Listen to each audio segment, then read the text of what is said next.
कहानी की शुरुआत में हमें लाइफ फाउंडेशन को दिखाया जाता है, जिसका पर्पस स्पेस में अदर लिविंग ऑर्गेनिज्म को ढूंढना होता है, जिसके लिए उन्होंने अपना एक स्पेस शटल स्पेस में भेजा होता है, जो कि धरती में एंटर होते हुए डिस्ट्रॉय होने लगता है, जो कि मलेशिया के जंगलों में जाकर क्रैश हो जाता है। जिसके तुरंत बाद हमें दिखाया जाता है मिस्टर ड्रेक, जो कि लाइफ फाउंडेशन के हेड होते हैं। उन्हें इस हादसे की खबर लगती है, जिसके तुरंत बाद वो एम्बुलेंस और पुलिस को वहां पर भेज देते हैं।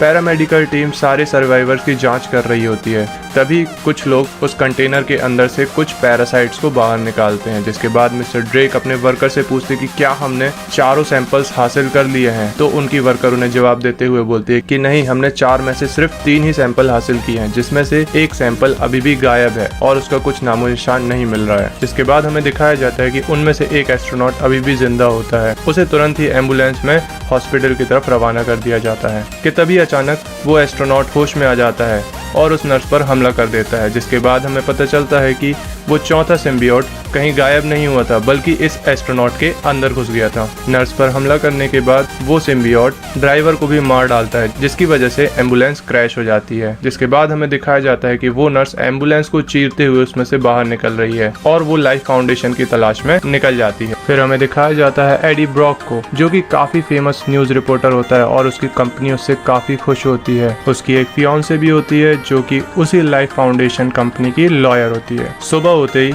एडी अपनी बाइक लेके ऑफिस के लिए निकल जाता है। वहाँ पर उसका बॉस उसे बताता है कि तुम्हें मिस्टर ड्रेक, जो कि लाइफ फाउंडेशन के हेड हैं, उनका इंटरव्यू लेना है और उनसे सिर्फ वही बातें पूछना है जो कि इंटरव्यू लेटर में तुम्हें लिख के दी जानी है। इसके अलावा तुम्हें उनसे कोई भी ऊटपटांग सवाल नहीं करना है, क्योंकि वो काफ़ी ही ताकतवर और रिच इंसान है। वो अगर चाहे तो तुम्हारा कैरियर भी बर्बाद कर सकता है। तब एडी ना चाहते हुए भी उनकी बातों को मान लेता है। जिसके बाद हमें अगले सीन में दिखाया जाता है एडी और उसकी फियांसे काफ़ी अच्छे होटल में टाइम स्पेंड कर रहे होते हैं। उनके घर आने के बाद एडी की फियांसे एना के लैपटॉप में एक मैसेज आता है, जिसे एडी ना चाहते हुए भी खोल कर देखता है। उसमें लाइफ फाउंडेशन के बारे में कुछ कड़वी सच्चाई लिखी होती है कि लाइफ फाउंडेशन लोगों के ऊपर एक्सपेरिमेंट कर रहा है और उनकी धीरे धीरे कर जान ले रहा है, और ये चीजों का खुलासा आपको करना ही होगा। जिसके बाद हमें अगले दिन का सीन दिखाया जाता है। अगले सीन में एडी लाइफ फाउंडेशन में होता है और मिस्टर ड्रेक का इंटरव्यू ले रहा होता है। यहाँ एडी और मिस्टर ड्रेक के बीच में काफी बातचीत हो रही होती है। जिसके बाद एडी उनका इंटरव्यू लेते समय कुछ सवाल पूछने लगता है, जैसे कि उनके ह्यूमन एक्सपेरिमेंट्स के बारे में, जिससे कि मिस्टर ड्रेक को काफी गुस्सा आ जाता है और वो वहाँ गार्ड्स को बुलाकर उसे बाहर फिकवा देते हैं। जिसके बाद एडी वहाँ से निकलकर सीधा अपने बॉस के ऑफिस जाता है, जहाँ पर उसका बॉस उसे काफ़ी खरी खोटी सुनाता है और आखिरकार उसे उसकी जॉब से निकाल देता है, जिसके कारण एडी काफ़ी अपसेट हो जाता है। नौकरी से निकाले जाने के बाद एडी एना से मिलने के लिए आता है, जहाँ पर उसे पता चलता है कि उसे भी उसकी वजह से नौकरी से निकाल दिया गया है। एना काफ़ी अपसेट होती है, जिसके कारण वो उससे ब्रेकअप करते हुए उसकी रिंग हाथ से उतारकर उसके जेब में रख के वहाँ से चलते बनती है। जिसके बाद हमें लाइफ फाउंडेशन का सीन दिखाया जाता है, जहां पर मिस्टर ड्रेक काफ़ी ही बेसब्री से अपने नए पैरासाइट का इंतज़ार कर रहे होते हैं। उन पैरासाइट के वहां पहुंचते ही वो उस पर एक्सपेरिमेंट चालू कर देते हैं। ये एक्सपेरिमेंट एक खरगोश पर किया जा रहा होता है, जो कि एक कंटेनमेंट चेम्बर के अंदर होता है। तभी उसके बाजू वाले चेम्बर को खोला जाता है, जिससे वो पैरासाइट बाहर आता है और उस खरगोश की बॉडी के अंदर घुस जाता है। थोड़ी ही देर बाद हमें समझ में आता है कि वो दोनों आराम से सिंक्रोनाइज हो चुके हैं, जिससे कि वो पैरासाइट और वो खरगोश आराम से रह रहे होते हैं। ये देखकर मिस्टर ड्रेक काफी खुश हो जाते हैं, जिसके बाद वो ह्यूमन ट्रायल्स का आदेश दे देते हैं। लेकिन डॉक्टर स्कॉट ये सुनकर काफी उदास हो जाती हैं और वो मिस्टर ड्रेक को काफी मना भी करती हैं, लेकिन मिस्टर ड्रेक उसे धमकी देकर चुप करा देते हैं। वहीं दूसरी तरफ हमें उस नर्स को दिखाया जाता है, जिसके अंदर वो दूसरा पैरासाइट होता है। वो एक भीड़ भरे इलाके में आ जाती है और वहां आकर एक फिश से भरे हुए टैंक से जिंदा फिश को निकालकर खाने लगती है, जिसे देखकर वहां का ओनर उसे चिल्लाने लगता है। तभी वो पैरासाइट अपने हाथ से एक हथियार बनाता है और उसका गला काट देता है, जिसके बाद वहां पर बैठे कुछ गुंडे उस औरत पर हमला कर देते हैं। तभी वो पैरासाइट अपनी बॉडी से कुछ नुकीले हथियार छोड़ता है, जिससे कि वहां के सारे लोग मारे जाते हैं। वहां पर सिर्फ एक बूढ़ी औरत बच जाती है, जिसके बाद वो पैरासाइट उस बूढ़ी औरत के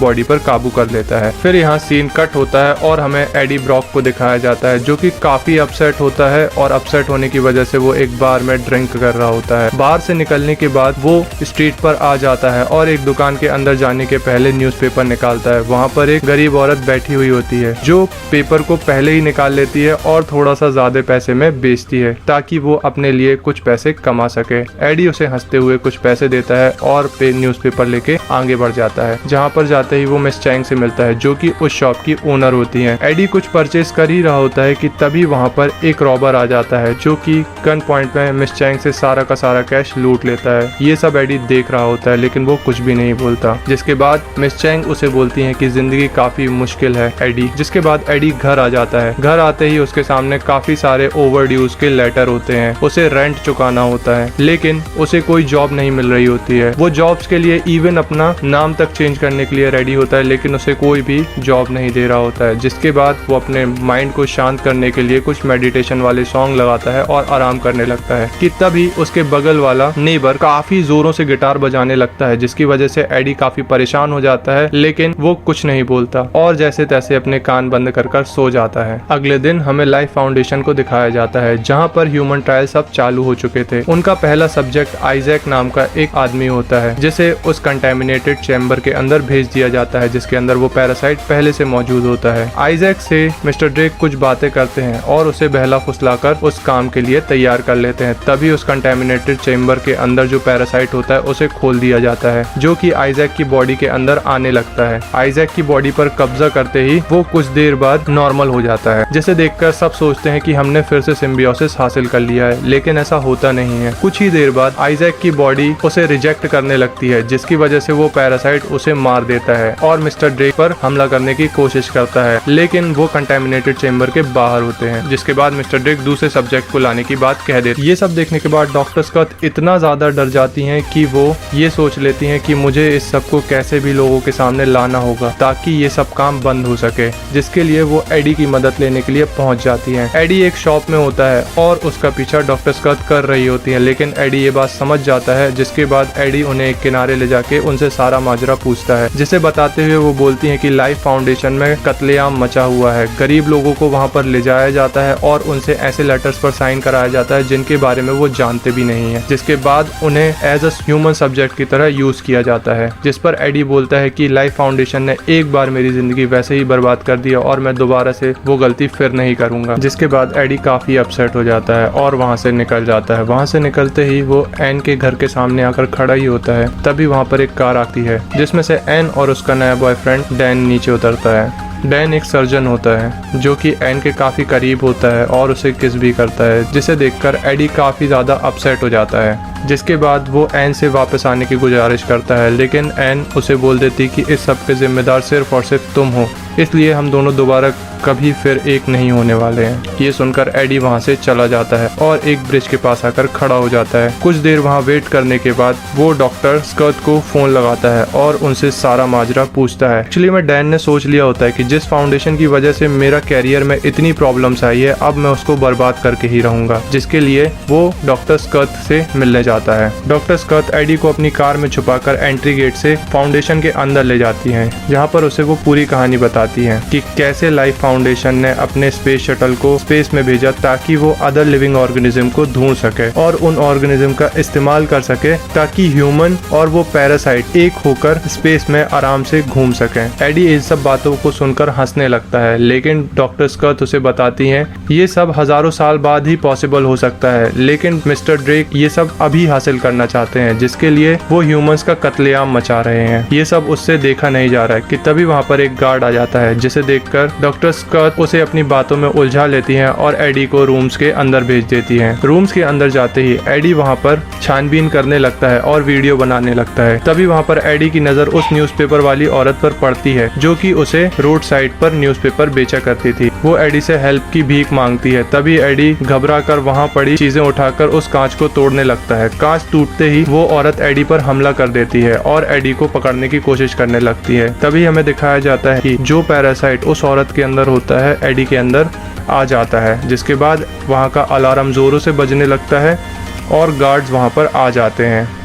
अब गार्ड से बचने के लिए एडी जंगल की तरफ भागने लगता है। उसके पीछे गार्ड्स गन लेकर आ रहे होते हैं और उस पर गोलियां चला रहे होते हैं, जिससे बचने के लिए एडी काफी तेज भागने लगता है। तब एडी को एहसास होता है कि वो अपनी नॉर्मल स्पीड से बहुत ही ज्यादा तेज दौड़ रहा है। तभी एडी के पास वो गार्ड्स पहुंचने लगते हैं क्योंकि उनके पास गाड़ियां होती हैं। जिसके बाद एडी उनसे बचने के लिए एक पेड़ पर चढ़ जाता है जो कि काफी ही ज्यादा ऊंचा होता है। जिसके बाद एडी को लगता है कि ये कैसे हो गया, मैं इतने जल्दी इस पेड़ पर कैसे चढ़ गया। जिसके बाद वो वहां से निकल जाता है। यहाँ दूसरी तरफ एडी काफी परेशान होता है और एना को कांटेक्ट करने की कोशिश कर रहा होता है। तभी उसके कान में एक आवाज सुनाई देती है जो कि बोलती है खाना, जिसे सुनकर एडी काफी डर जाता है। तभी उसे डॉक्टर स्कर्ट का मैसेज आता है कि आई एम ओके, तुम भी वहाँ पर होशियारी से रहना। जिसे पढ़कर एडी एना से मिलने के लिए एक रेस्टोरेंट में चला जाता है। रेस्टोरेंट में जाते ही उसके अंदर जो पैरासाइट होता है वो खाने की तलाश करने लगता है। वो कुछ नॉनवेज खाने लगता है, जिसके बाद उसकी भूख नहीं मिटती। एडी वहाँ से उठकर एक फिश टैंक के अंदर घुसने लगता है और उसके अंदर पड़ी हुई ईल को खाने लगता है, जिसे देखकर वहाँ पर बैठे हुए जो लोग होते हैं काफी डर जाते हैं।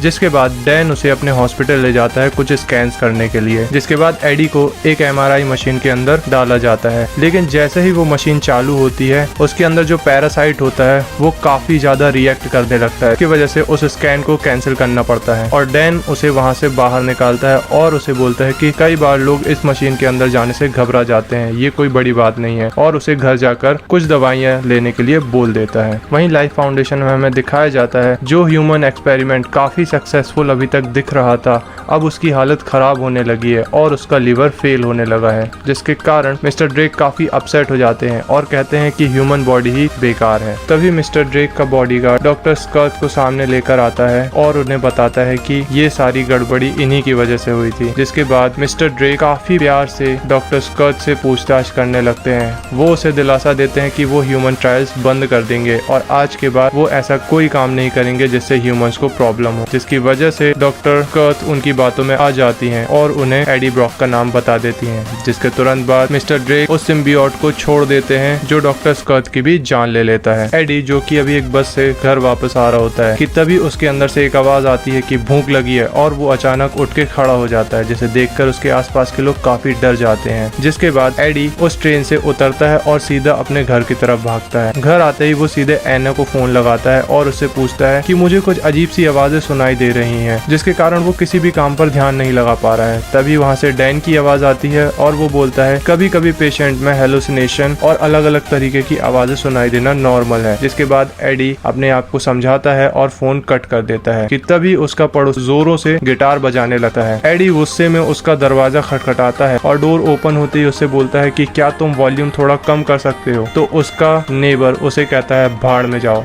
जिसके कारण वो पैरासाइट काफी गुस्से में आ जाता है और बाहर आके उसे डरा देता है। जिसके बाद वो अपना गिटार बंद ही कर देता है। तभी एडी के कानों में एक आवाज सुनाई देती है कि वो डोर मत खोलना, जिसे सुनकर एडी डर जाता है। तभी उसके डोर की रिंग बजती है और वो डोर खोलता है। डोर खोलते ही कुछ लोग उस पर हमला कर देते हैं। ये लोग लाइफ फाउंडेशन से होते हैं जो कि मिस्टर ड्रेक के बॉडीगार्ड होते हैं। इन्हें यहाँ मिस्टर ड्रेक ने भेजा होता है ताकि वो एडी को जिंदा पकड़कर वापस ला सके। लेकिन वो सारे लोग एडी को देखकर अपनी गन निकाल लेते हैं और उन्हें देखकर एडी अपने हाथ ऊपर कर लेता है। तभी एडी के अंदर से आवाज आती है कि साले ये तू क्या कर रहा है, जिस पर एडी बताता है कि वो अपने हाथ ऊपर कर रहा है। तब उसके अंदर से उस पैरासाइट की आवाज आती है और वो बोलता है कि तू मेरी इज्जत का फालूदा कर रहा है। जिसके तुरंत ही बाद वो पैरासाइट इन लोगों पर हमला कर देता है। वो किसी को लातों से मारता है, किसी को घूंसों से मारता है और एक एक कर वो सारे आदमियों को बेहोश कर देता है और वहाँ से भागने लगता है। लेकिन तभी ड्रेक के आदमी उस पर गोलियां फायर करने लगते। उनसे बचने के लिए वो एक खिड़की तोड़कर जंप कर जाता है। जिसके बाद वो दूसरी बिल्डिंग के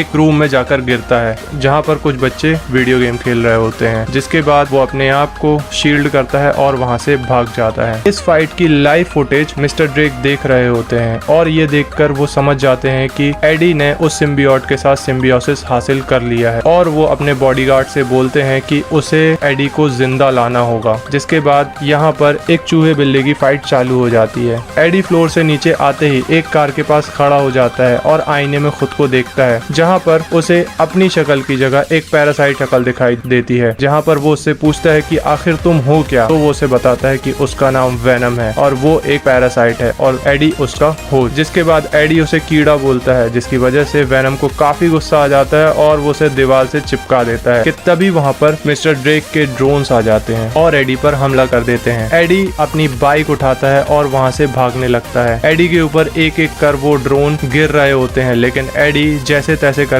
उन ड्रोन से बचने की कोशिश कर रहा होता है कि तभी उसके अंदर जो पैरासाइट होता है जिसका नाम वेनम है वो उसे बचाने लगता है। वो हर तरीके से उसे बचाने की कोशिश करता है कि तभी एडी के पीछे दो कार आ जाती हैं और उसे क्रश करने की कोशिश करती हैं। तब वो पैरासाइट एडी को दो कारों के बीच से निकालते हुए उन कारों का एक्सीडेंट करा देता है, जिसके बाद एडी काफी लंबी जंप मारता है और हवा में ही वो पैरासाइट बाइक को दोबारा कैच कर लेता है। ये सीन देखने में काफी औसम लगता है। जिसके बाद एडी लैंड करता है और एक शानदार ड्रिफ्ट करते हुए वहाँ से निकलता है। जिसके बाद अगले ही मोड़ पर मिस्टर ड्रेक का बॉडीगार्ड उसे जोर से टक्कर मारता है, जिसकी वजह से एडी का पैर, उंगलियां, हाथ पैर सब टूट जाता है। लेकिन जैसे ही वो बॉडीगार्ड एडी के पास आता है तब वेनम उसकी बॉडी को वापस से ठीक कर देता है और अपने असली रूप में आ जाता है। ये सब देखकर वहाँ पर जो लोग खड़े होते हैं काफी डर जाते हैं कि तभी ड्रेक का आदमी पीछे से एडी पर गोली चलाता है और वेनम पीछे मुड़कर उसे खा जाता है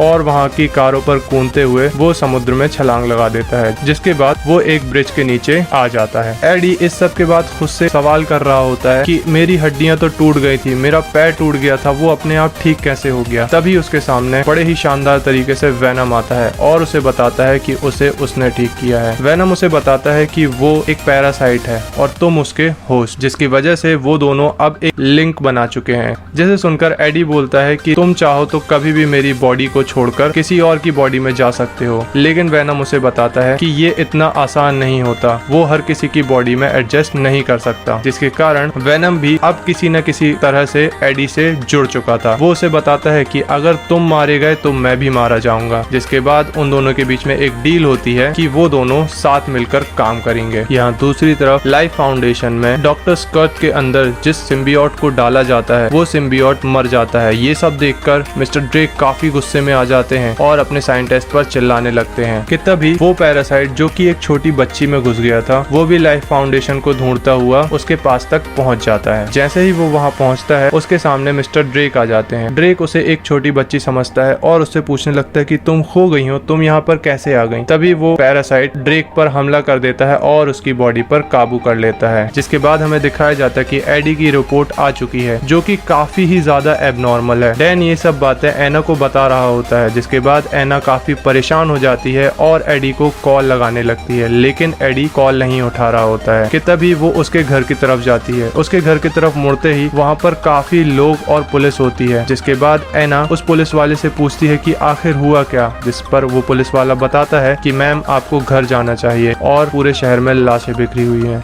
ये सुनकर एना काफी डर जाती है। वहीं दूसरी तरफ एडी अपने मोबाइल में सारा लाइफ फाउंडेशन का रिकॉर्डिंग जो कि उसने घुसते समय किया था लेकर अपने बॉस के यहाँ पहुँचता है, लेकिन वहाँ का मैनेजर उसे ऊपर जाने से मना कर देता है। जिसके बाद वेनम उसे बोलता है कि अगर तुम्हें ऊपर ही जाना है तो तुमने मुझसे क्यों नहीं कहा। जिसके बाद हमें शानदार सीन दिखाया जाता है जिसमें वेनम अपनी पूरी ताकत से एक बिल्डिंग के ऊपर चढ़ता है। जिसके बाद एडी और वेनम बिल्डिंग के टॉप पर आ जाते हैं। वो वहाँ का नजारा देख ही रहे होते हैं कि तभी वहाँ से एक प्लेन निकलता है। उस प्लेन की आवाज से सुन के वेनम वापस से एडी की बॉडी के अंदर चला जाता है और एडी बिल्डिंग से फिसलने लगता है। एडी काफी डर जाता है कि तभी वेनम बाहर आकर उसे बचा लेता है और उसे बताता है कि उसकी सिर्फ दो ही कमजोरियां हैं, एक आग और दूसरा तेज साउंड। बिल्डिंग के अंदर जाते ही एडी एक नोट लिख देता है जिसमें वो बोलता है कि ये पब्लिश जरूर होना चाहिए। जिसके बाद एडी लिफ्ट से नीचे आता है। नीचे आते ही काफी सारे पुलिस वाले और मिलिट्री के लोग उस पर गन तान लेते हैं। एडी अपने हाथ ऊपर कर लेता है। तभी वो पुलिस वाले कहते हैं मास्क ऑन,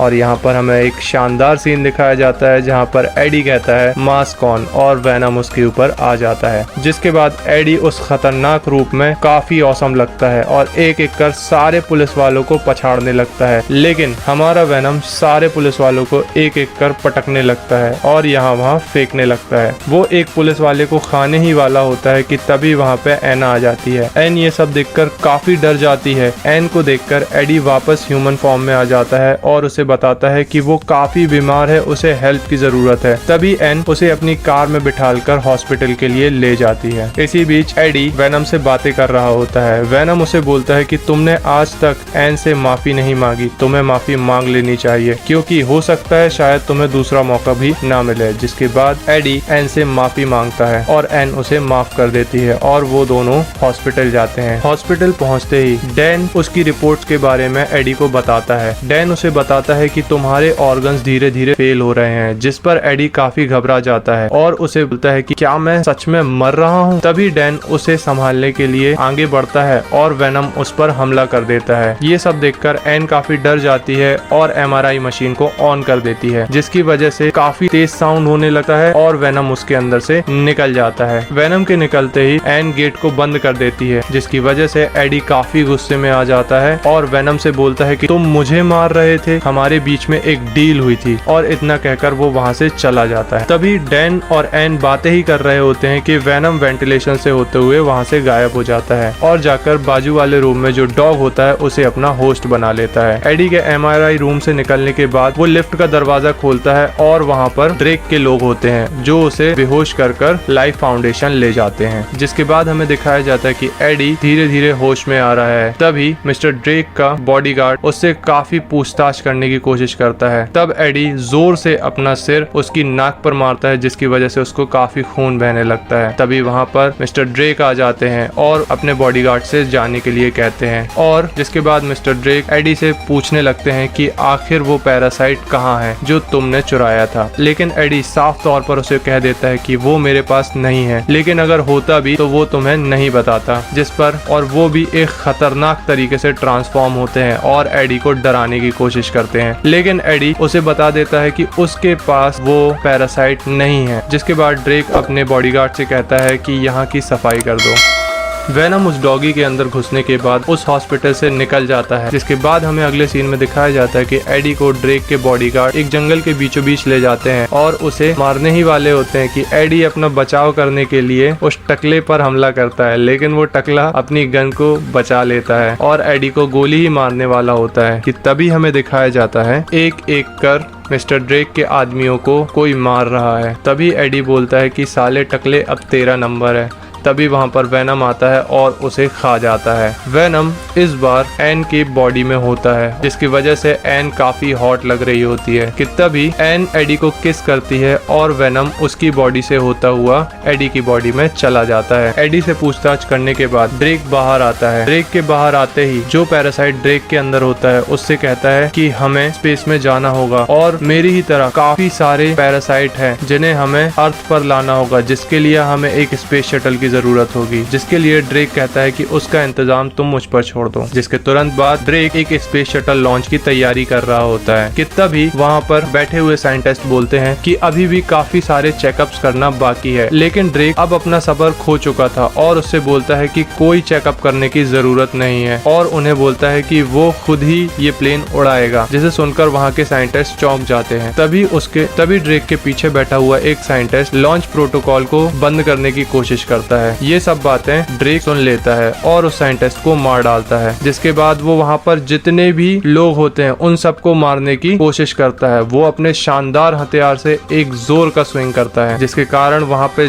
जितने भी इलेक्ट्रॉनिक आइटम्स हैं सारे डिस्ट्रॉय हो जाते हैं। अगले सीन में हमें दिखाया जाता है कि मिस्टर ड्रेक के अंदर जो पैरासाइट होता है उसका नाम रायट होता है और ये सभी पैरासाइट्स का लीडर होता है, जो कि हथियारों में काफी ज्यादा स्पेशलिस्ट होता है। तभी वहाँ पर एडी और वेनम पहुंच जाते हैं। वेनम एडी से बताता है कि हमारे जीतने की चांसेस 0 के बराबर है। जिसके बाद एडी और वेनम उसे रोकने के लिए आगे बढ़ जाते हैं। रायट वेनम से बोलता है कि तुम्हें रॉकेट के अंदर जाना होगा। जिसके बाद वेनम उसे बोलता है कि नहीं, ऐसा कुछ नहीं होगा और उन दोनों के बीच में काफी घमासान लड़ाई शुरू हो जाती है। लड़ाई के शुरू में हमें लगता है कि वेनम रायट को काफी कड़ी टक्कर देगा, लेकिन जैसे जैसे फाइट आगे बढ़ती जाती है और हमारे रायट भाई साहब अपने न्यू हथियार दिखाते हैं, उसे देखकर वेनम भाई साहब के तो पसीने ही छूट जाते हैं। कुछ जगह पर वेनम रायट को काबू ही करने वाला होता है, तभी वो अपनी पावर दिखाकर अपने स्पाइक्स निकालता है, जिसके कारण वेनम घायल हो जाता है। एक स्लो मोशन में काफी खतरनाक सीन दिखाया जाता है, जिसमें वेनम और रायट एक दूसरे से लड़ रहे होते हैं और उनके ह्यूमन होस्ट भी एक दूसरे से लड़ाई कर रहे होते हैं। जिसके बाद रायट वेनम पर काबू पा लेता है।